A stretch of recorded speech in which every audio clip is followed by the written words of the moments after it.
Hello and welcome to Creating Canon with your hosts AJ Hamilton and Nice Cheese and Celery Plate. That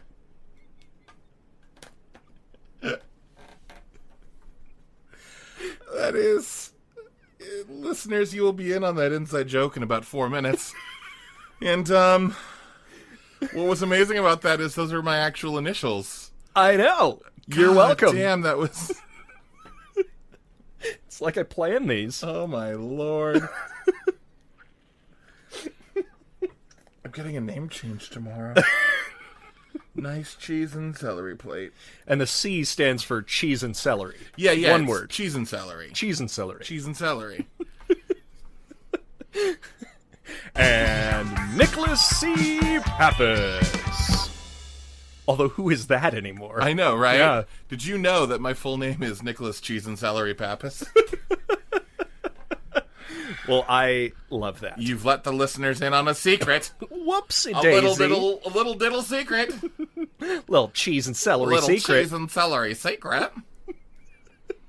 Sorry, everybody. And listen, if you're going to watch this Yes. movie that we watched, I suggest you do sit down with a nice plate of cheese and celery. Absolutely. Sounds delightful to me. Turn on your Amazon Prime, Yes, that's right. kick it into high gear, and watch The Beast in the Cellar. Oh, yes, from Yeah. 1971. Yep. Or 1970 when it was originally made in England, correct? Yeah, it's the information as far as when this movie actually came out, depending on sources, Varied, yeah. is a little varied, but it was probably made in 70, came out in 71. That's probably right. We're not exactly sure. It's cool. This was the pre-Go-Go Boys days, of course. So it was and I think this was only like the 12th movie that Canon actually released. So this was right at the time Way where they were back in the days. Yeah, exactly. So this was before I think they actually made any movies, and what they would do is buy them from foreign places, foreign to the U.S., and then release them. Yes. I mean, it's all dependent on where you're from, because if you're British, then this is not foreign. Yes, but Canon is American, so... Yes. Yeah. American is apple pie. Yep. Right? It's American. And baseball. Yes. And mom. Why is mom considered American? Wait, that's a thing? I've heard American is mom and apple pie and baseball. I've never heard the American is mom thing. Maybe I'm mishearing it and it was mom's apple pie? Oh, that probably, might be right. Yeah. I'm reconsidering everything that I've ever known. Because American is mom, like, have you met, like, every other country's moms? Yeah. Yeah, because they're pretty protective. I mean, also, it's a little pretentious to think that America is the only one who has moms. I mean, Mother Earth.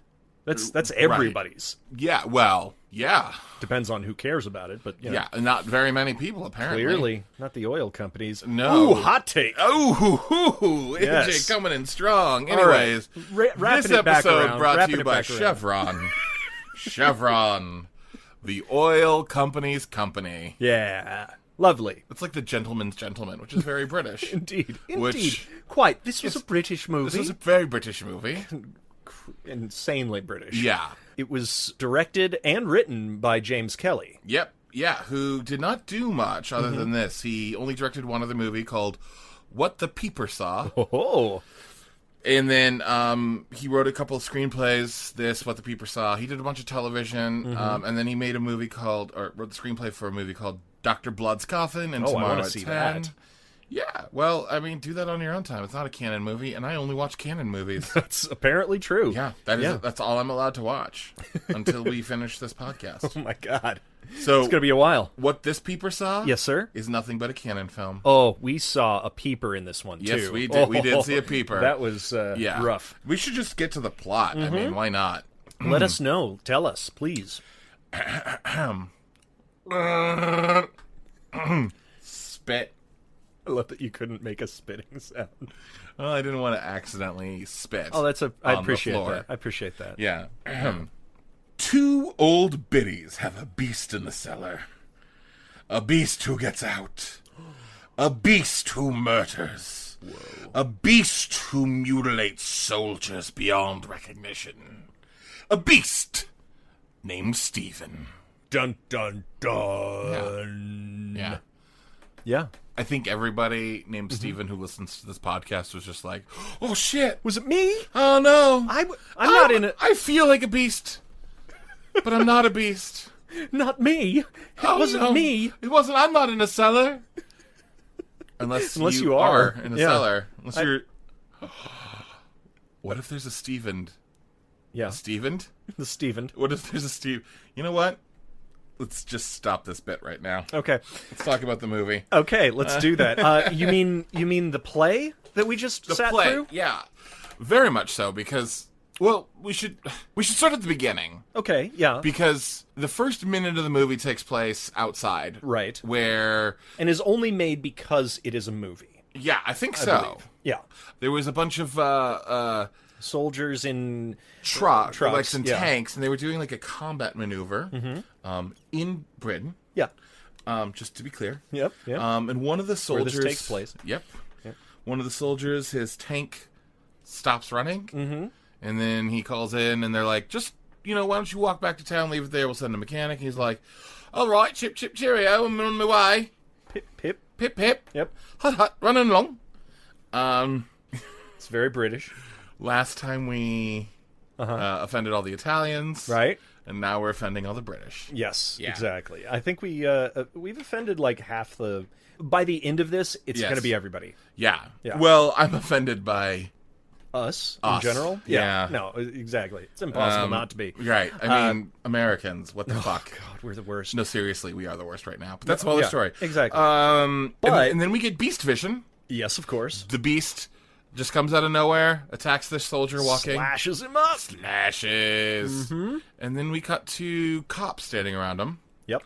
I actually really liked this thing where all we see is the two cops standing over looking at this guy, and both cops look pretty horrified. Mm-hmm. And there's soldiers who are looking who are all pretty horrified. One of them says something like, well, what is it? Vegetable, animal? Or mineral. Or what else? Yeah. Well, I said or mineral.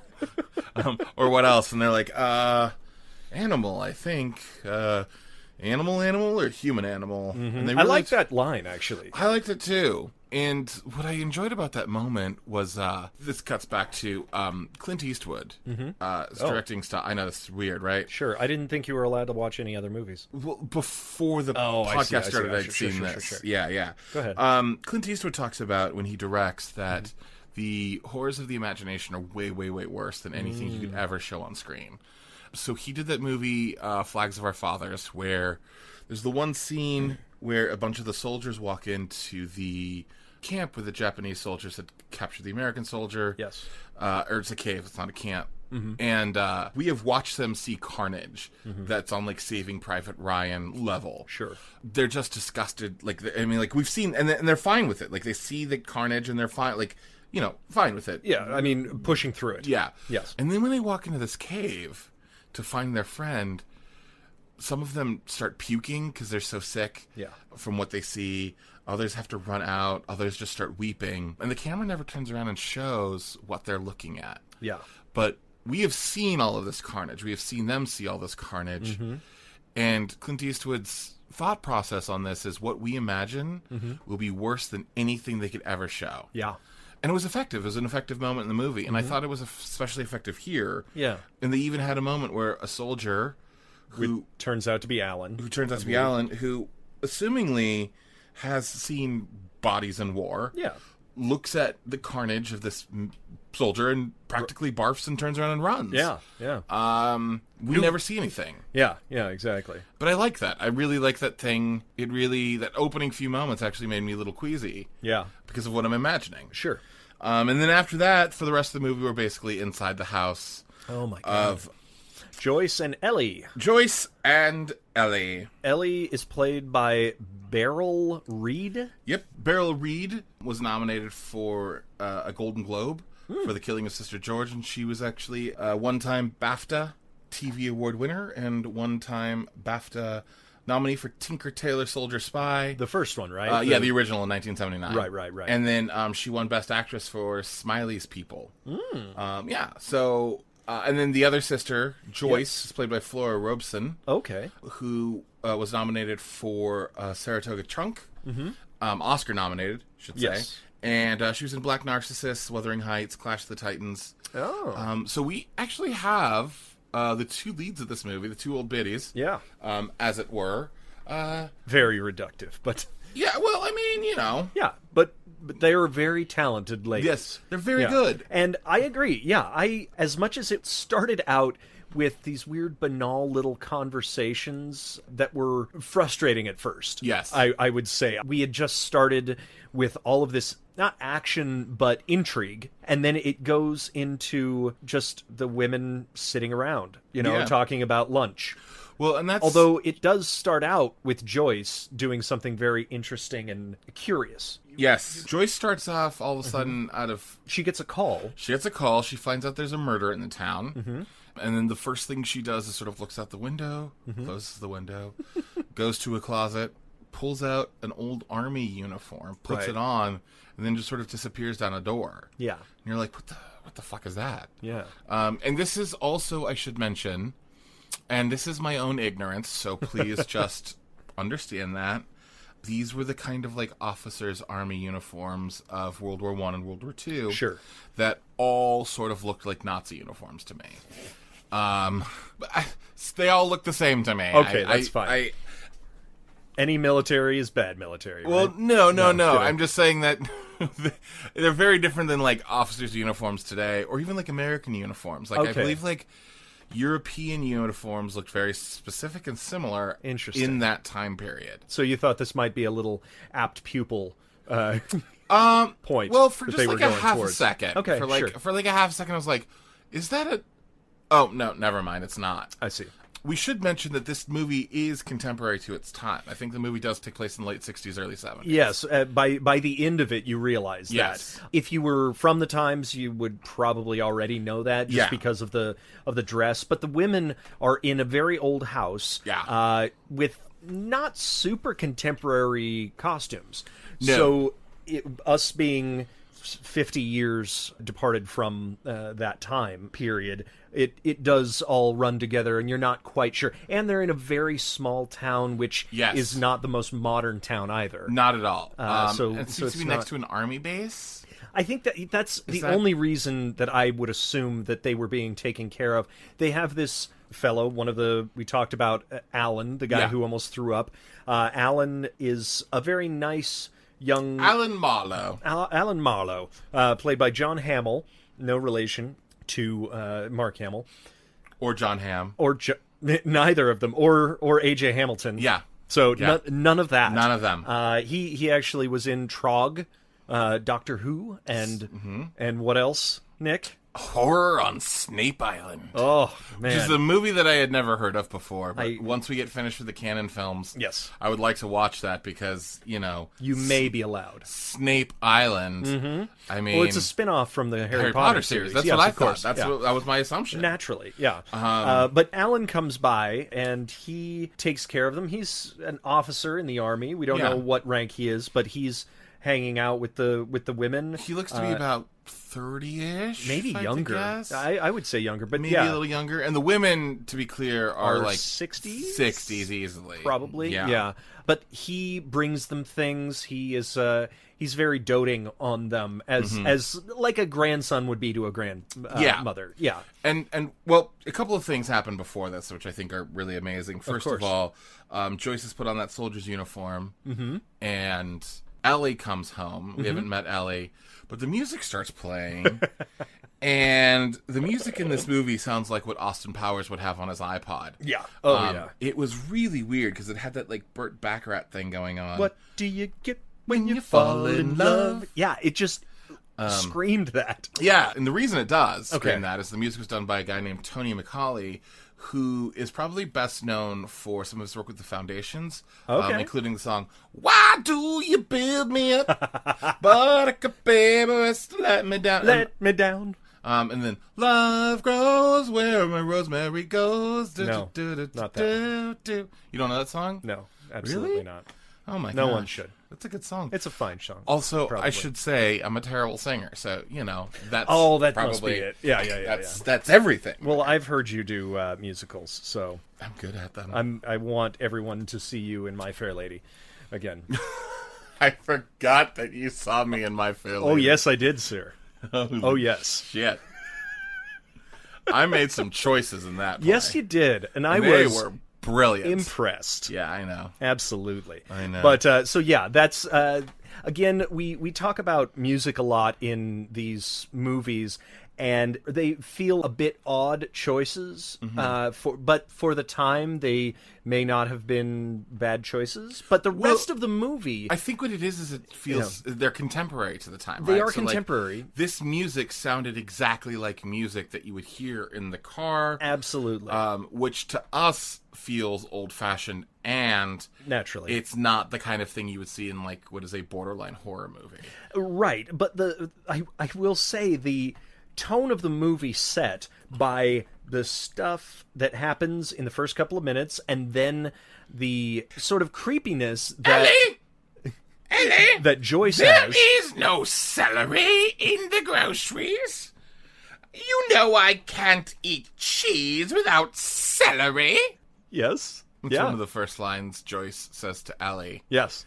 Yeah. And honestly, but Ellie's entrance music is that type of music, that and kind so of music. Then it comes very, to that. Yeah. And then it's just a snap of the head. Yeah. To be like, what?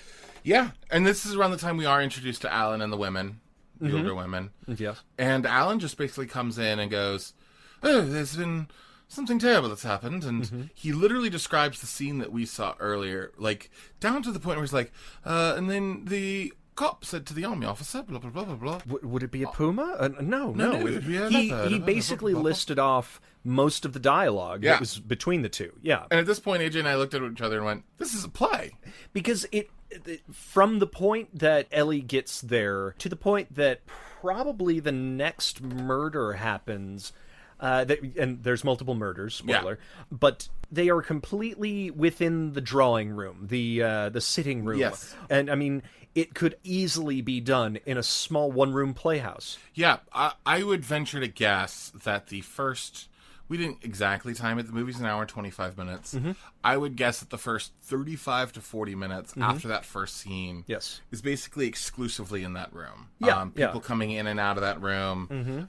Everything that does... Like, the very few moments that happen outside of that room... Could have been easily described. Or they are easily described. Yeah, that's true. That's true. Yeah. Which I think is interesting, because in some ways, like, I think the movie does, for me at least, with these two old ladies, with their truths and lies, with the Ellie constantly... there's a whole thing where Joyce is like, you don't see the truth, Ellie. All you see is, like, the rainbows and the nostalgia and the happiness. Yeah. I think the movie does build a really interesting mystery. Yeah. And I don't know about you, but... Just between the two of them. Just between the two of them. I would venture to guess that the first... Between, like, with the relationship and the banter between the sisters and the mystery that it builds, I was really, really, really with this movie for probably 45 minutes to an hour. I would say so, yeah. I was so with it. It gets lost in the weeds later on. Yes, it totally does. Part of that, though, is because of its play structure, which I will want to talk about a little bit more. Very true, very true. Yeah. But Joyce really is after that celery. She's so angry about the celery without cheese. Talking about the celery. Yeah. She talks about it probably a full 3 minutes of the running time. Oh, yeah. Which doesn't sound like a long time, but in this when the movie's an hour and 25 minutes, that is like 1/30 of your movie is about Joyce being angry about no celery. But this, they actually build quite a bit of tension. I love the discussion of family, discussion of the father, the history, the things that they don't quite finish their sentences on things. Right. It's quite well crafted for a two-person 20-minute scene of them going back and forth, other than the fact that they keep calling each other by their names. Which maybe is more of a British thing or just more of a screenplay thing. Yeah, I'm not sure which. But what my point is that the discussions that they have are quite familial and quite interesting in the way that they're structured by removing known information that wouldn't be necessarily discussed for exposition. Yeah, It's you're right. It's to create. It's like you say with the unknown.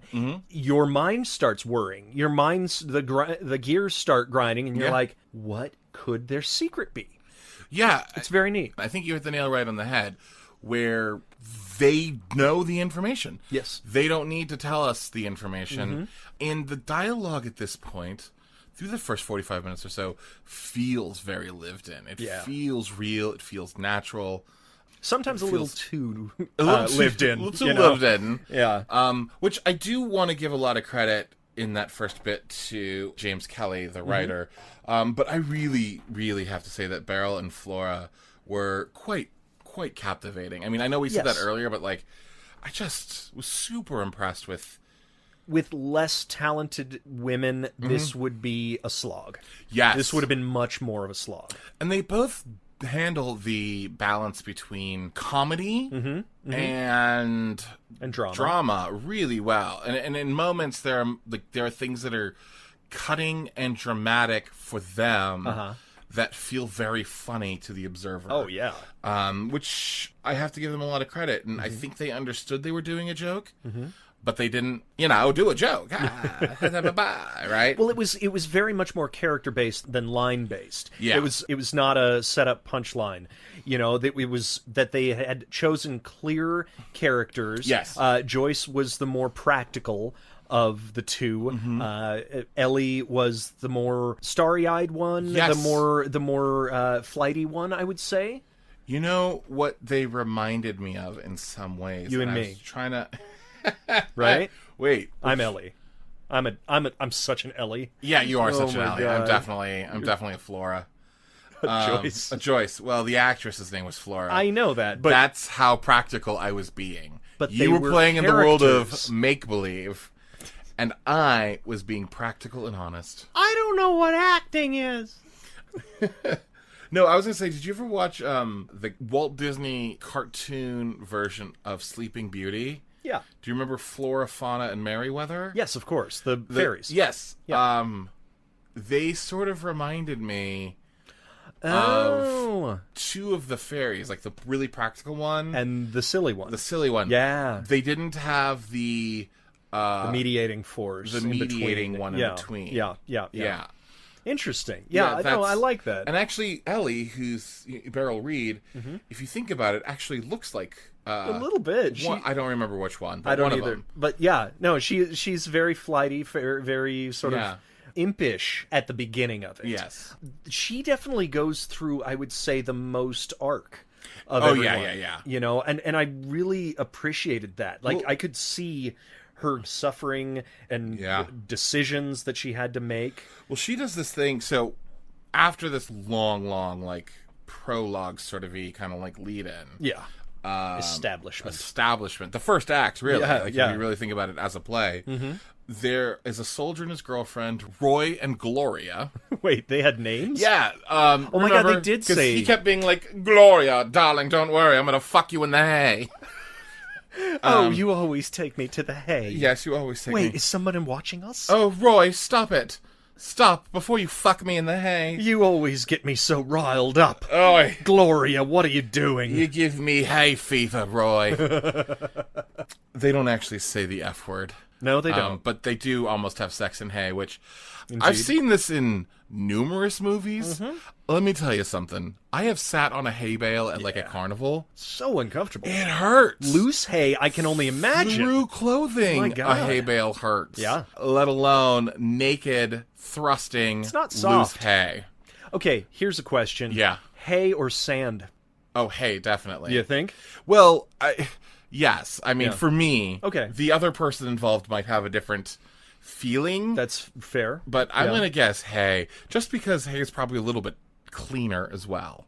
That's true. Yeah. Yeah. What do you want to be pulling out of your shorts Yes. at the end of the night? Yeah. Yeah, no, I get you. But yeah, they of course are attacked Uh-huh. by he likes jumping down from things. Yes, the monster. Yeah. The beast. What is interesting about this is Gloria gets away. Roy, who is a soldier, does not. That's the first time you're like, oh, wait, that's interesting. Yeah. And then almost immediately after, another soldier on a bike Poor idiot. Is killed. Yep. At which point our two old betties, Yes. find out that there's a second murder, and like, oh my god, that's terrible. Dang. They run to the cellar. Yep. And they find, It's empty. well, or is it? Or is it? We Because weren't quite that sure. was really unclear. I think so. I think what happened. So they both run down there, and Ellie is a little bit shorter than Joyce, and she looks in and she's like, "I don't see him. He's gone." And Joyce takes the flashlight and looks in there, and she's like, "You silly goose, he's there." And she's "But don't shine that light on him. He doesn't like it. He doesn't like it." So we are, I think, by the end of it, supposed to assume that either Joyce missaw it or she was just trying to protect Ellie's feelings. Well, we know that he was in there. Yes, we do. Only because, and I didn't realize this in the moment. Okay. Only in retrospect, because this is the scene where they're like, "Oh, how does he get out?" Because they run back up to the barn, The barn area. So there's like a way you could see him in the cellar, but then he can also get up through the barn. Right. They run around to the barn and they see that there's a hole in the ground, and they push a big bench into the hole. Right. Which was their father's carpentry Which bench. is their father's Which carpentry doesn't bench. really make any difference, Nope, but they does keep not bringing matter. it up. Although they do a good job, and this is going to be... Do. They do, in fact, do a good job, I separated them that time, of alluding to the fact that it is the father. Yes, Which is constantly thought it was the father. Interesting, because if you do the math, he would have to be 90? 90, maybe 100? Yeah, and that's why I kept being like, because he was in the First World War. What? And that was the late teens. And that in the 70s. We find out later is that Ellie was 6. Mm-hmm. Well, So, that was I the don't know. youngest child. I'm guessing he was around 30 when he left for the war. Could have been, yeah. Approximately. Who knows? So that was 60 or so years before this. Exactly. So that means he would have been around 90. Yeah. Yeah, okay. We're very good at math. Yeah. The math cast. One of the things that happens here is they find that soldier who died on the pike in the little barn area. Yeah. And he has an eyeball out. Yes, he does. It's such a quick flash of it when he is being attacked. His eyeball pops out. Yeah. But then they do a quick flash of it later on of it being out, and the ladies see that. Right. Well, and then what happens is Joyce has fallen as they push the bench, the carpentry bench, into the hole to make sure that the dude can't get out. Even if he's down there or not. The beast can't get out. Who knows? And this is how I know he was down there, because later on the carpentry bench is broken. Oh, that's true. From him coming out. Yeah. Yep. So that's the only way that could work. But what ends up happening is Ellie brings Joyce back inside. She's hurt her ankle. Yes. They've called the doctor. As the doctor is doing something, we think Joyce is dying practically. She's like, "Please promise me you're not gonna, no police or anything." Right? Right. And then she sort of passes out, and we realize it's because she's taken a sedative. Yes. At this point, the doctor leaves. Yep. Ellie goes outside, grabs a shovel, Grabs the body. pushes the eye back in with her finger. Oh, yeah, that was wild. Yeah, and then buries the body, all while there's a woman Yeah. coming closer, knocking on the door, looking for a way into the house, a woman we've never met before, which I thought actually built a lot of really great tension, because it was like, who the fuck is this, and what's going on? The crazy thing, that was a very intense scene, because there was a bit of a problem with the filming geography at that point, because I kept thinking, I was like, wait a second, shouldn't she be walking right over to where Ellie is burying the body? Like the woman, right? The mystery woman. The mystery woman that is coming around. I'm like, oh no, she's 2 seconds from finding out what Ellie is doing. Yeah, that was very unclear. I mean, it worked for the tension, though. Yes. So that was great. That was very true. Although I will say, for a woman who is probably in her at earliest mid-50s, yeah, but maybe more 60, likely 60s. probably 60, she's pulling that 160, 180 pound dude around pretty damn easily. That was sort of unbelievable, but hey, it also you get some adrenaline strength. That's true. So she was, especially after pushing in an eyeball. Yeah, exactly. She was 6 in 1914. She was born in 1908. Yep. This movie takes place in 1970, so she was at least 62. Sure, fair enough. That's about Yeah. At this point, the woman comes in. It turns out it's a nurse sent by the doctor to just check on everything. Right. And then perhaps one of my favorite moments of the movie happens is... Well, actually, I think this is a great tension moment, too, because what we've neglected to mention this whole time is that early on in the movie, Joyce is feeding, like, rats and little animals that they have in the house, like, that they're pets. Sure. And Ellie walks into Joyce, who's passed out, and goes... I've done it, Joyce. I've buried him. And the nurse is like, buried? You've buried who? You've buried what? And she's like, And then the nurse offers, one of your little animals died. That was brilliant. Yeah. It was actually a pretty cool scene. Yeah. I loved that. That was great, because it both builds the tension of the moment, and then immediately there's just a great explanation of what happened. Yeah. And it's always so funny when an unassuming character is confused and just offers up that information unprompted. It's such a fantastic trope, because I love it when a character gets away with something without even having to do anything. That's great. I also love that, particularly in this movie, the truth of the characters and of the moment. Because honestly, there is no reason for the nurse to be like, you've buried him, a man, you've killed a man. Like, there's no reason to think that they would have harmed. You're a little old lady. Yeah. That makes no sense. So of course it must be like a little creature that you found. Exactly. Or one of your pets. Because I think the bad version is the nurse is like, you buried who? You buried what? What have you buried in the woods? A little rat. Oh, right. Right, like there's no reason for her to believe anything but the Not nicest at all. thing. No, you're right. Which I loved. I loved that moment. It was smart. It was fun. And then at this point, Alan Marlowe comes in.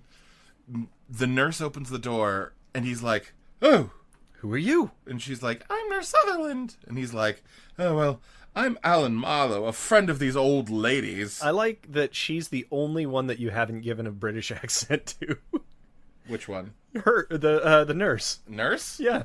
Yeah, well, I'm Alan Marlowe. I'm Nurse Sutherland. Hi. Well, that's kind of like her whole role in the movie. It is, in but some she's ways. still British. Okay. Hello, I'm Nurse Sutherland. That sounds awful. Go ahead. Hello. Continue on. Oh, I'm Nurse Sutherland. Hey, we're going to get Nurse me into Sutherland. some Barney. Hey, how's it going? I'm up here, up the tables and chairs. It's Cockney rhyming slang. I know. Barney, Rubble, Trouble. That's a reference to Ocean's 11. You happy with your accents now? Oh, yeah. Yeah. That's great. But I do love the whole fact that Alan Marlowe, the entire fucking movie, is like, oh, yes, these are my dear friends. And then he meets, like, the hot nurse, and he's like, yeah, no, I know these two old ladies, but what's that? Yeah, they're old. There's no way I'm fucking either of them. Well, and at one point in their conversation, it sounded like Ellie and Joyce both like him, but I don't know if they like him. You know what I mean? Like, you take a fancy to him. Yeah. Oh, you fancy him, too. I'm 90% sure that Joyce likes having him around because it makes life convenient. Yes. And I am also 98% sure that Ellie has wants a crush on him. grind his bone down into dust. But it's not going to happen, thanks, Nurse Sutherland. Yeah, Nurse Sutherland. Nurse Sutherland. You big jerk. How dare you be his contemporary? Yeah. By the way, we did the the Cockney accent for North Sutherland, I do want to point out that she was on EastEnders. So, Oh, there you go. so we were actually kind of pretty accurate. yeah. I bet you she probably sounded like that on there. Probably. Yeah, That's my guess. Interesting. Yeah. Acting. So at that point, We get the soldiers on patrol, right? we get the soldiers on patrol. Yeah, Andy and whoever the other dude was. Yeah, Andy and Nick. Sure, why not? Yeah. Let's say that. And they both have Guns. and Well, they they're- finally have given guns to everybody. Like all the soldiers. Most soldiers have small arms on their hips, and then the patrolling guys have rifles. You would think their small arms would be attached to their shoulders.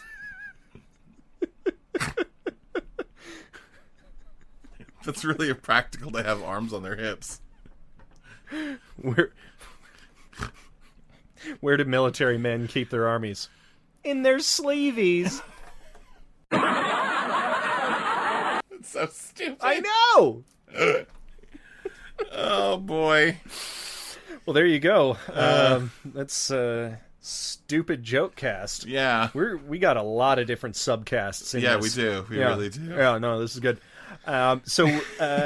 Unfortunately, Andy wants to go. Is Andy the smoker? I think Andy's the smoker. Okay, and he wants to go get some cigarettes. Yeah. Well, this was a great moment because he's like, I want some cigarettes. The other dude's like, I don't smoke. You got to go get them yourself. Yeah. So Andy takes his gun off, hands it to the other dude, and Which starts... I didn't understand. I didn't understand either. Was it because he was going into a shop? No, I have a theory. Okay, go ahead. Because what actually happens... So let's explain what happens first. So he runs in to a shop where like all the army people are hanging around. Yeah, it was like an on-base shop. Yeah, he runs in, he buys a pack of cigarettes, grabs a brandy, drinks a brandy, does all of that stuff. And he's alone, and he has to like travel through like a large place of like where there's nobody. Wooded area, yeah. Like a wooded area. He gets to the place, and then he has to travel back all alone.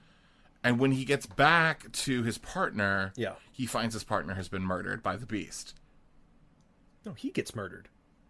No, the partner's dead. No, he gets murdered. The guy, they fall. He's smoking underneath the trees, and he jumps down on him.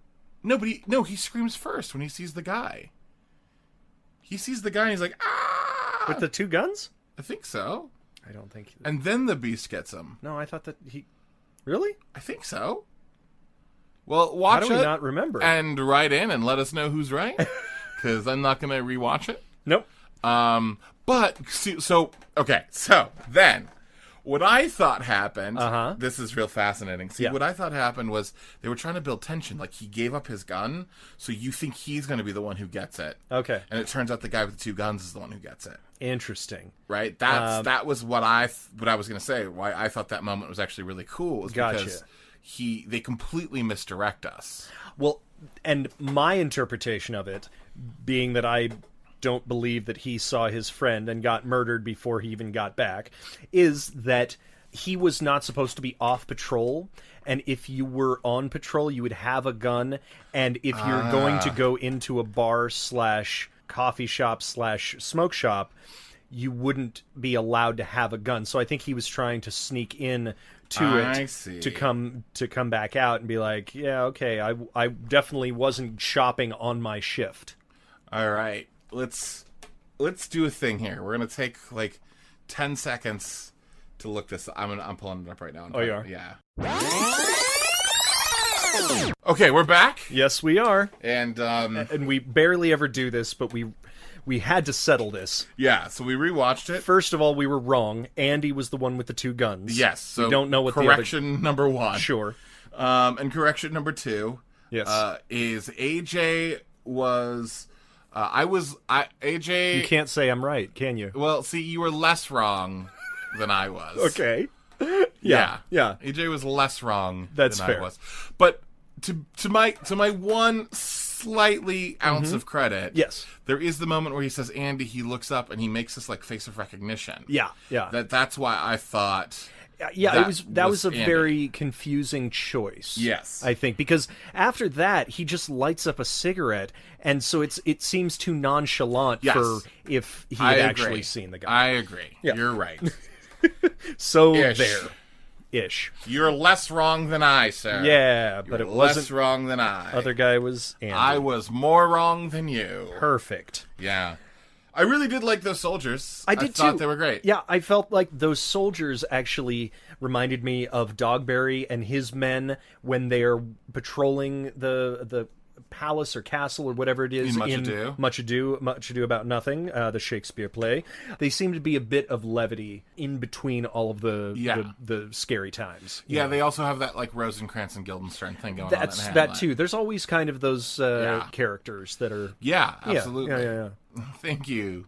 Theater degrees. Aha! Yes, we can make abstract references on a podcast. Good. But at this point, it goes back to the house. Yep. And there's a great shot. And I don't know if it happens at this point, but Ellie goes into Joyce to check on her. Yes. And this shot was awesome. There's such a cool shot. And I've seen it in a couple of other canon movies, actually, where they start in the mirror to show the action, and then they pan around the room to the action. And I'm not quite sure what that evokes, but it just is a very interesting storytelling tool. Yes. It makes you feel almost a bit separated from the characters at the beginning, and as if you are coming into their world, rather than just starting in on it. Yeah. It was in Death Wish. It was in Last American Virgin. I remember those two off the top of my head, but I feel like it was in a couple more. I think there might have been one. I'm pretty one or sure. two other. Enter the Ninja. I don't know why, but I feel like there might have been that. It might have been in there? Or it might have... Yes. No, it was. It was? I think it was inside of the friend's house. Oh, yeah. Right? Am I right? Yeah. Anyway. That's right. But that was a very cool shot. There was also another really awesome moment. I think it's right around here, and I don't exactly remember the exact order of operations here. But what ends up happening is the nurse and the doctor come back in the morning. And the nurse is called the doctor because Joyce has taken her regular dose of sleeping medication and is fucking gone to the world. Well, they give it to her. They give it to her. I think that's the point. Is right. that the doctor's that giving she it to didn't her. take it personally. The doctor's giving it to her. Yep. And it becomes this really interesting thing where you realize that this humongous dose of medication that Joyce has been taking for 30 years, she's been lying, getting the medication, and feeding it to, we find out later, to the beast. To the beast, To the beast. To keep the beast quelled. Yes. Which is interesting because essentially it's like, you know, if you have somebody who is a heavy, like, say, opioid Vicodin user. Right, yeah. And what they took to numb their pain, we took who do not use those things, would probably knock us out for a fucking week. Oh, yeah. So I just thought that was a really cool little moment. No, it's a mini mystery inside of it. And they do set up quite a number of things that do pay off. Yeah, in the really end, like well. it's a very tightly written script. Yeah, I think. But for me, this is where the movie starts to fall apart because what ends up happening? Oh God! Well, is the nurse mentions that there has been yet another murder. Right? Oh, murder, poo. To which Ellie can't handle it anymore, and Ellie's like, I can't do this. I'm calling the police. They call the police, and then the last half an hour of the movie is basically a monologue. Well, it's interesting. It's from Ellie. Right before that, she runs up the stairs and says, Joyce, I can't do this anymore. Yes. And then all of the things happen where the police are releasing their dogs, they're going on the hunt, they're surrounding the house, and then she walks out of Joyce's room, walks down the stairs in significant shadow. That's true. And she is like, she walks down into her light and she starts telling the story of what happened to the police. Right. What was the cop's name? It was the Detective Chief Supervisor Paddock. Or Superintendent Paddock. That's right. Detective Chief Superintendent the guy that Paddock. we had seen at the very, very, very beginning. Right. Correct? Yeah. She starts talking to him. My God. And so and we never talk during any of these movies. We never banter or make jokes at all through any of these movies. No. But every single time she would raise another point, I would say, do we have to get all of this backstory, Ellie? Yeah. Do we have to have all of this backstory? Because she then, like I said, I mean, this is where, again, I think it's a play. Because even though we do, while she's giving this, like, what is essentially a 25-minute monologue, we are cutting to flashbacks, But you don't actually learn anything in the flashbacks. Oh, absolutely not. The flashbacks just reinforce what she's saying. They're visuals. Yeah. They're complete visuals. Some of my favorite lines in the flashbacks. Yes. Well, first of all, we should mention the long story that she gets to is father went to the war. Father was wonderful when he first came back. Father went to the war again. Was wonderful the second time he came back. Father went to the war a third time when he came back. He was a monster. He was different. Father and mother had another child named Stephen. Yes. Stephen, the father hated Stephen. Yeah. And do you think it was because, I mean, it was sort of implied that it was because he was too similar to him? That wasn't what I thought. I think it was just the fact that it might have been a boy. Interesting. Yeah, maybe. It actually just wasn't clear at all. Well, it's just that father's mind had been warped. I suppose so. Mother died shortly after. Mm-hmm. They sent Stephen away to boarding. Father first wanted to lock Stephen up in the cellar. Oh, yeah. He started building a wall to lock Stephen up in the cellar. Joyce said, no, you are sending him away. Yep. They sent him away. Stephen wanted to become an officer in the army, like do an officer training. She said, no. Because World War II was breaking out. Yeah. She said, no, come back here. He comes back. At this point, father had died. Father had already died, yeah. And then, rather than letting him join the military, because they didn't want him to become a monster like father, they trapped him in the basement, locked him up. Yeah. And were giving him sedatives. Right. Feeding him with the 2 rations that they got during the war. A couple of things that are curious to me.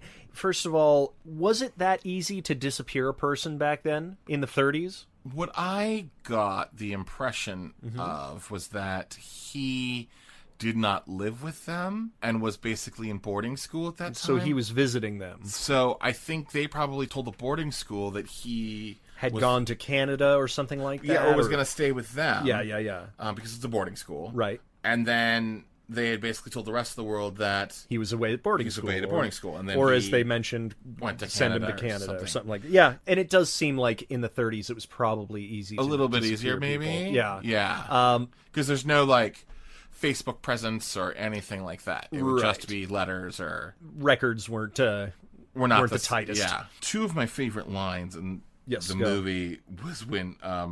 I don't know why she had to add... So this is the kind of detail she had in the story. It was like, Father, before the war, took us to a carnival where he bought us ice cream from an Italian man. And my mother would let us eat ice cream from an Italian man. Well, no, it was she because... wouldn't let us eat in public on the streets. Eat in public, yeah. Which was weird. Like, the mother wasn't that racist. No, I guess not. And then they also mentioned that Joyce's nickname from father was Muffet. And Ellie's name was Moppet. And this is just a long expositional story about father and Stephen. I can just imagine the cops just rolling their eyes and being like, you know that there's a murderer out there. There's a serial killer on the loose. Every single time it came back from the flashback, Ellie was doing something different. Like once she was like standing up looking at the window. She was watering her plants. She was watering plants. She was making tea or coffee or whatever it was. Yeah. There was one really awesome shot in that where she was talking about the story. Oh, God. And the camera panned from her and the cops directly to the dining room table. And it followed her as she was walking into the... into the dining room. So it was like over her shoulder. Right. So and as she walked past the dining room, young Stephen, young Ellie, and young Joyce were all sitting at the table. So cool. It was just it was a really great shot. Yeah. That was very clearly the best forward momentum in time. I think if they had done something to that effect, and I think they probably would have if it had been a more modern movie. Have you ever seen... Or the budget was higher. Well, yes. But that didn't cost anything. No. Them shooting over her shoulder with younger actors playing those characters, but 30 years prior. Have you seen Haunting of Hill House? I don't watch television. Oh, that's right, of course. It's not a canon movie. Well, that's true. You're not allowed to. Well, I have stepped away from canon movies, I'm sorry, a couple of times. I don't mean to. I don't mean to, but Haunting of Hill House, the Netflix series, they do that a lot. They have the older characters there's one amazing episode that has maybe a 30 or 40, it might be the whole episode actually, that is one long take. Wow. I mean, it's not, because just in the same way that Birdman is not one long take. It's multiple takes stitched together seamlessly. But they do that where the older versions of themselves are in the same room, basically as flashbacks with their younger selves. And I just love that technique. Yeah, it's a cool moment. It's a good way to move in and out of time. And it would have been interesting, I think, because of the history of the house and how self-contained they have been over those years, and how many technically ghosts are in that house. I think that would have been a much cooler way to tell those stories. The only problem is that the stories that she told, I don't think we were ever wanting to see Father, because we never saw Father and we never saw Mother. Yeah. And then the other thing is, actually, I take that back. We did see Mother for a brief second, but it was at the carnival. Right. And you can't cut from the carnival, from the house to the carnival. Of course. You can't cut from, it was the train station. Right. And then, oh my God, the war ones were great, because Where it was just sketches? hand-drawn pixtures of soldiers in war. Yeah. And she was like, the war was terrible. And it was just like... It looked like a New Yorker cartoon. Yes. That's oh my God. But no, what I mean, One though, soldier looking at the other and being like, huh, remember when bananas were more flavorful? While, like, bombs are going off behind him. I don't think you should enter into the captioning contest. What? You don't think that was great? I don't know. It's pretty good. It's probably better than 75% of the submissions. Yeah. But what I mean is... It always has to be something odd and awkward. Yeah, that's true. That's true. I don't quite get it. That's why I canceled my subscription. But what I meant when you said that, you know, the flashbacks couldn't be contained in the house, rewrite them. It's a script. You can say, when Father came home from the war, he came into the room, and even shoot it from behind. Don't show his face or something to that effect. But I just think that there would have been, you know... My guess is they wanted to get out of that house. Fair. I mean, honestly, my guess is they were doing anything they could to get out of the house more. Well, the funny thing is, the 3 flashbacks outside of the house, you mentioned the war ones, that's ridiculous. Then the carnival one was clearly, people were wearing 70s clothing out there, which was hilarious. And then when they were pulling up to the train station in a horse and buggy, you can clearly see parking spot lines, the white parking spot lines, the white parking yes, exactly, on the ground. So I don't know if we were pushed forward with any sort of flashbacks, really. Like, I'm not saying we were pushed forward. I'm just saying that that's what they wanted to as do. a filmmaker, you're probably sitting there going, "That's fair. We've spent 90 minutes of the 85-minute runtime inside the house. We need to get out of the house." Fair, but I mean, if you're gonna limit it, I mean, save some money on the flashbacks. Then do it inside. I think there would have been quite interesting visuals. You know, scan around. I'm not disagreeing with you. Thank you at all. Because I actually 100% agree with you. Regardless, that was a cool... If you're going... Yeah, like, use the... I would prefer you use the cooler thing. Yeah. But my guess is he, the filmmaker... Because we keep saying that it's a play, but it's actually not based on a play. It is a film script. Yeah. And I'm sure the goal was to make it more cinematic. Also, the 3 flashbacks are... so oddly different in tone as well. Like the one at the carnival is very oddly colored, and color correction in this movie fast. Was not great. No, and then I don't know if that's the transfer or if that's the actual source material. It just looked odd. Then the second one is just straight picture, you know, and then the third one in the war is animation. Yeah. So I don't know, just all those odd things that didn't sit well with me. Yeah, that's all I'll say. It felt. I agree. Yeah, 100% agree. I mean, like, we can get off of the flashbacks. No, I want to be on the flashbacks longer. Okay. No, that's basically it. Yeah. So and it ends very oddly. The story. Well, we haven't even finished the story, have we? Well, no, I thought I did. You did, Stephen has been shoved in there to... That's true. He's been in there 30 years. Yep. And he gets out. Yeah. And he just is only killing soldiers. Yeah, and it must be because... Well, they don't really give an explanation, but... No, it's not clear. Although, do you get the impression Because Joyce, at one point, at the very near the end, she goes downstairs and is having a moment alone in, I believe, her father's Which is military the same jacket that and she stuff. wore the first time when she went downstairs. The beginning of the movie. Yes. Do you get the impression that that's how she went down there to feed him? I kind of felt like it was a tradition, the way that she had put it on earlier. I don't think so, and the only reason I say that is because she was hiding it from Ellie earlier. Fair. But maybe I think that's the way she punished him. By dressing up as her father? Yes. Wow. To get him to do what she wanted. Because right. part of the story that we didn't mention is that Stephen, all he wanted in life was his father's love. Yes. And his father hated him. And yet he was almost delusional about how much he cared about his father. Right. Yeah.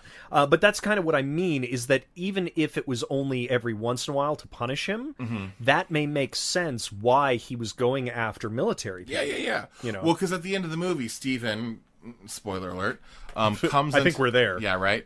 Comes into the house, goes up the stairs, and goes to attack the two sisters. Yep.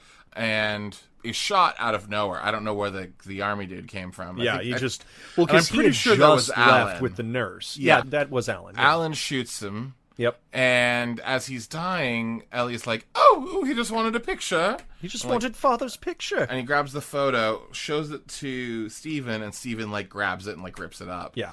And then once it's ripped up, he's like, I could die now. And then he dies. And that's literally just, that's the cut to only credits. time we see Stephen anything more than a flash of his eyes. Right. I mean, and we barely saw that outside. Yeah. But I did want to say, because it was portrayed by an actor, I wanted to list his name, which was David Harfard. Something like that. It's the weirdest spelling. I mean, it looks like David. Yeah. But the oddest spelling you could... Dafydd. David. David. It sounds like something that somebody from Berkeley, that's how they would spell their kid's name. Why are we shitting on Berkeley? It's David? Williamsburg. It's any hipster area. Silver Lake. David. Yep. David. It sounds like Catherine O'Hara in Schitt's Creek. Do you watch that? I don't. Oh, you don't watch TV. I forgot. Yeah. David.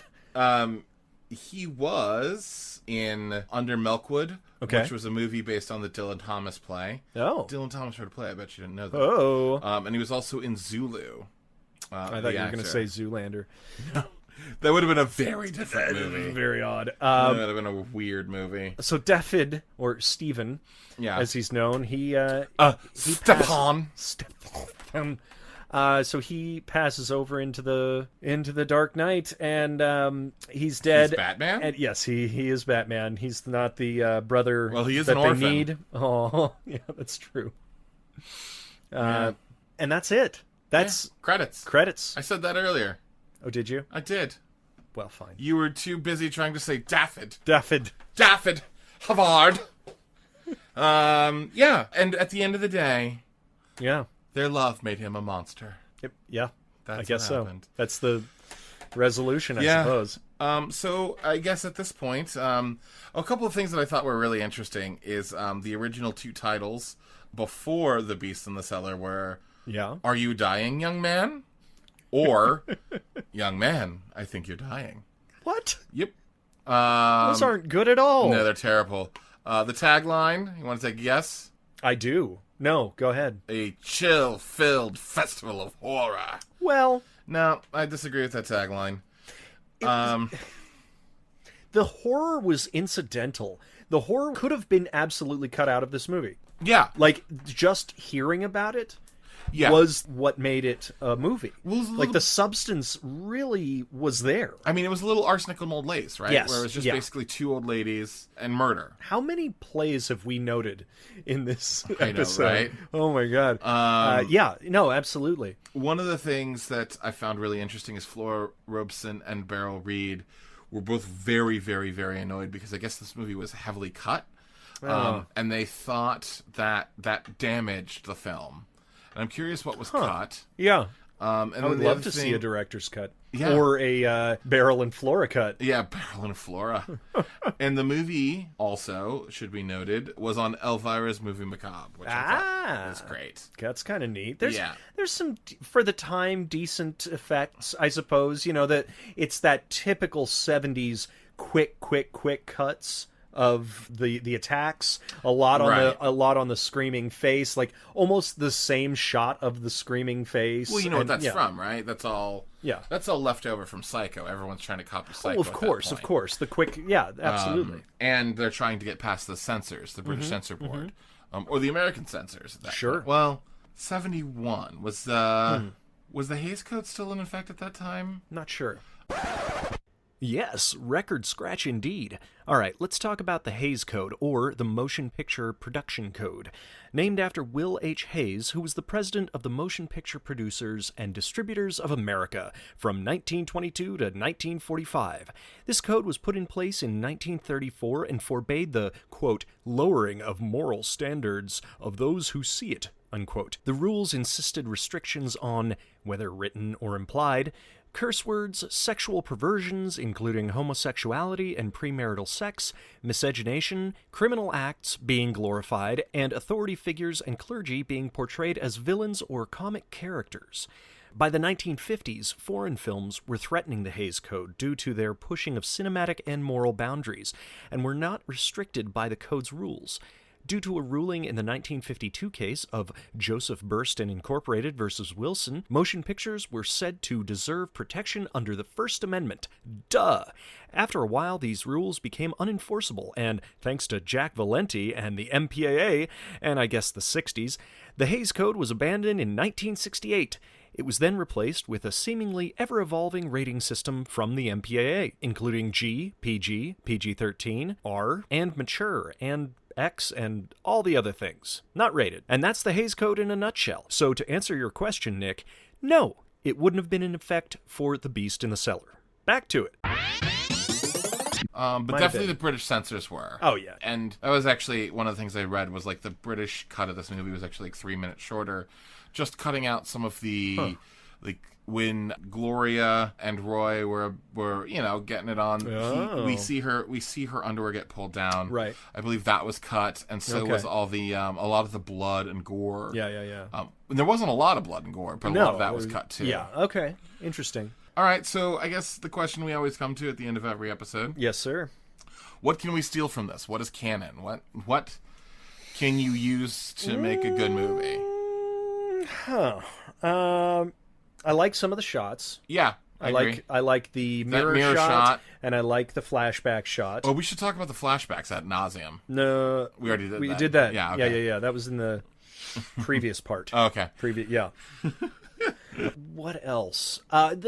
The tight writing. I mean, I loved keeping it vague in a naturalistic sense of not needing to exposit everything. I think that that's so important because if you are planning on explaining things by the end, don't hold their hand. Don't force feed people unnecessary information about a story, especially if you want it to be suspenseful and mysterious. I think people fall into that way too much in more recent movies where they're just like, well, we got to get it out so that people don't scratch their heads for the first 30 minutes. Right. Or they do the exact opposite thing, which I've seen done a lot in plays and film, where they do the thing. I hate this. I actually hate this more than the over-expository, where it's like, well, I mean, when he got that job, that job. Sure. That job that he has. Where they, it feels like... Over-obfuscate? Yeah, well, yeah, you could actually feel the writer obfuscating the exposition. Yeah. Trying to hide something that actually doesn't need to be hidden. Yeah. I thought the banter and that relationship between the two ladies in this was wonderful. They gave us just enough that we were interested and that we kept leaning forward in our seats, but it never felt like they were trying to hide something from us that being too obtuse. Yeah, like they weren't. Yeah, exactly. Anything else you want to add? No, go ahead. Okay. What do you have? I really liked the horror of imagination thing. That opening scene where we get to imagine how terrible things are. Yeah. I love when that stuff happens. I I really, for some reason, enjoyed when Ellie pushes the eye back in, and then we see the strength of Ellie, not just the physical strength of carrying that body, but like the moral fortitude to actually bury do it. it. Yeah, no, that was what I was talking about before. She went through such an arc, because at the beginning she talked about not being able to manage without Joyce, and the flutters of her heart. Yes, she gets headaches all the time. Going from a perceived weak woman, or self-perceived weak woman, into actually getting shit done, revealing the secrets of the family, accepting the reality, which comes from the beginning where Joyce yells at her for being too nostalgic, and for being is everything is rainbows. She saw the truth of what her family had been by the end of it, and I thought that was so cool. It was a great journey. Joyce didn't necessarily have that much of a journey, but she was an integral part of it. But I loved following a character who really grew and blossomed. Yes. I thought that was so smart. I agree. I absolutely 100% agree. And the other thing, and this goes into the tightly scripted stuff, I really loved the Joyce's doses of sleeping medication. Yeah. And like the effect it has on her, and why the doctor and the nurse are like, this is really weird, but we should monitor. Yeah. I just really like that a lot. This is one of those movies where I absolutely adored it for the first hour. Yeah. And then the last 25 minutes, once it started getting to the monologue-y part, it really fell apart for me. You mean the flashbacks? Well, yeah, that's what I mean. Is we should talk more about the flashbacks. Flashbacks? Yeah. So the thing about the flashbacks is... It was more tell not show at that point, and before it had been a good balance of both, right? I think. And then we also got into, I feel like the writer got into the weeds of details that just do not matter. No, it felt like that was pushing to its hour and 25 minutes thing, which is funny that they say that there was a lot of stuff cut, because I could see, depending on what was cut, you could add more stuff in and snip her monologue. Absolutely. Yeah.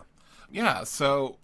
Beautifully done, though. Yes. Like, I know that it's long. It's a 20-minute monologue. She acted it really well. She acted it quite well. She acted it weirdly, maturely, and childlike. Going back into her childhood and reliving all that. I really do think her performance, and so was Beryl and Flora's performances, were incredibly nuanced. Threading the needle in a very lovely way. Committing to their characters, too. And their dynamic. Absolutely. Which is so important. So I guess this is a hard question on this one, because would you recommend watching this movie? I think I would. I think I would say that I would give the caveat that it's slow. Yeah. Yes, this is definitely paced like a 1970 British film. Yeah. But I think that if you can appreciate that type of thing. I mean, obviously, when you're recommending a movie, you got to take into account the person that you're recommending it to. But no, I would say if anybody is out there and has an hour and a half, I mean, maybe put the last 30 minutes on double time. You know. But still, it's a well-constructed movie. I liked it. I do too. Yeah, and I'm right there with you. This feels a lot also like Last Rites or Dracula's Last Rites, in that there's something really awesome about the low budget filmmaking, and that you don't need a ton of money if you do some smart camera work. You don't need a ton of money if you have a really solid script. So this is one of those movies where, in many ways, I wish they would have really stuck the landing, but in many ways, I actually found it to be inspiring. Yeah. Because I can't imagine this movie cost much more than, like, if I had to guess... 50,000? I would even say, like, 25,000 pounds. Like, yeah. They basically had the house and some woods. That's true. That's true. And that was it. And renting military stuff, but other than that... Yeah. That's like the first 3 minutes. Yeah. And there's not much. The outfits, you know, but other than that, that's nothing. Made. Yeah, exactly. Yeah. So, in that sense, like, I did really enjoy this movie. Yeah. And I found it inspiring. Mm-hmm. It's definitely not for everyone's taste, though. No, you're absolutely right. But, yeah, I think performance is solid. Yes. Script solid. That's actually a good point. Like, if you have great actors, you actually don't need much more. No. No, it's true. I mean, it's really what it comes down to. Even the secondary and tertiary characters were fun. Yeah, like Alan was great. Was fine. I think that my least favorite, if I'm going to choose anything, because it wasn't bad, but when he and the nurse started talking to each other, it was so rapid fire that it almost didn't feel natural. Well, it almost became a screwball comedy. Yes, yeah, exactly. But otherwise, everything really solid, good stuff. Yeah, this is again, just like Dracula's Last Rites, just like Rockula, just like there's a whole handful of movies that I don't know if I would have ever seen without doing this podcast, and this is yet again one of those ones where I'm just Little so gems. thankful we're doing this, because this probably would disappear in the ether, and I'm not saying that we're popular enough to bring it out of the ether, but like, even if it just gets a few more views, I think it's really worth watching. Yeah. Amazon.com. Even if you don't have Prime, it's 99 cents to rent. Yeah. We're not pushing Prime. We're not doing any of that. Yeah. We're just saying, check it out. If any of what we said sparked an interest, please just check it out. All right. Yeah. Cool. All right. Nick, as always, what do we got next week? Next week? Uh-huh. Well, this week we went ahead and had The Beast, the true key of horror. Oh. And we've had horror a couple weeks in a row. Mm-hmm. And I figure it's time that we tap into the true key of pleasure with 1983's Nana, a.k.a. Nana, the true key of pleasure. It sounds like there's going to be a couple of beasts. Yeah. Or a beast with two backs in this one. I don't get it. Oh, never mind. I don't get it. You're bad with idioms. What? What did you call me? Go ahead, dummy.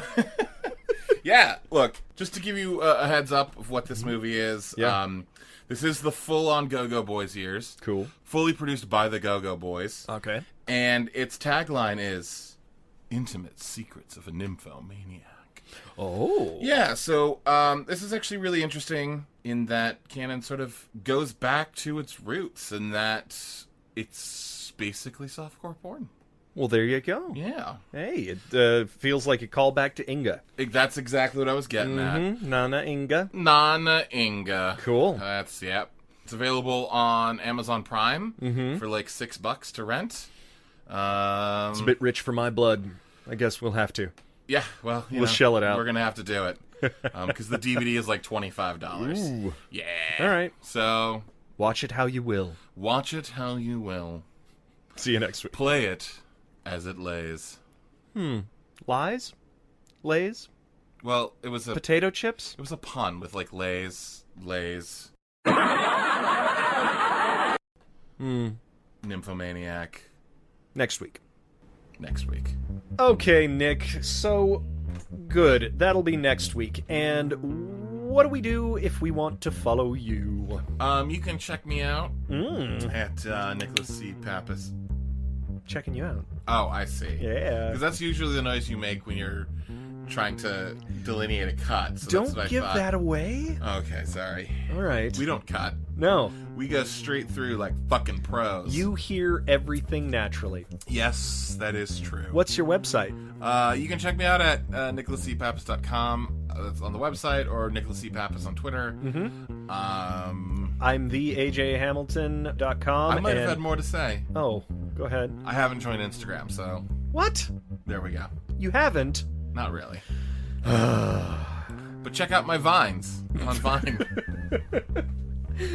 I got some TikToks that you should check out. They're really boss. Check out my Friendster. Look for me on MySpace.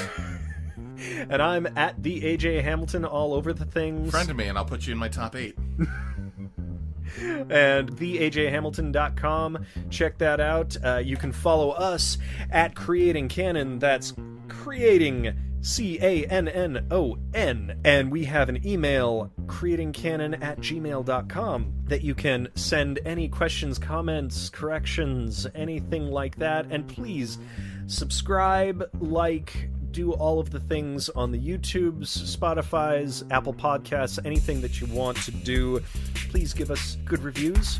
We do this for you guys. Yeah, rate That's and pretty review much. us. I've been told that helps us out. yeah, we want to say thank you to all of our listeners all across the world, in all of those different countries that you people are in, Yes. including Britain, and we're sorry for our bad accents. I'm not. I'm sorry for his bad accents. All right, and as we say every time, what do we say? Nice cheese plate. Cheese and celery plate. There we go. Good night and good cannon. Why do you look like a 1990s street hustler on your website? Wow. That is very expensive. How many fucking almonds does one person need? I don't know. 2? 3? You disgust me. Mm-hmm. We should have eaten Celery. together. You have any celery? Ah, no, sorry. Ah, that's why that cheese was disgusting. Yeah. Okay. I'm the cannon, yeah. You know, sometimes that happens, and then I realize That's going to go into the end of the it's going episode. to go in the end of the episode. You know I find all the good stuff. I know. Tasmanian devil?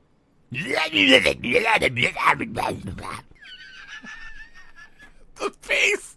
It's the face! You look sort of like the Tasmanian devil. He's an unstable character at best. And a sexy character at worst. Next time? There is no next time. I'll get you next time, Gadget. Placeholder, placeholder, Next placeholder. We're doing Inspector Gadget? Do you know I don't. what Inspector Gadget is based on? A quadriplegic policeman? Don't you question my Get Smart knowledge? Don't you question my Burt Baccarat knowledge? What do you get when you fall in love? On that note, created by Dick Wolf.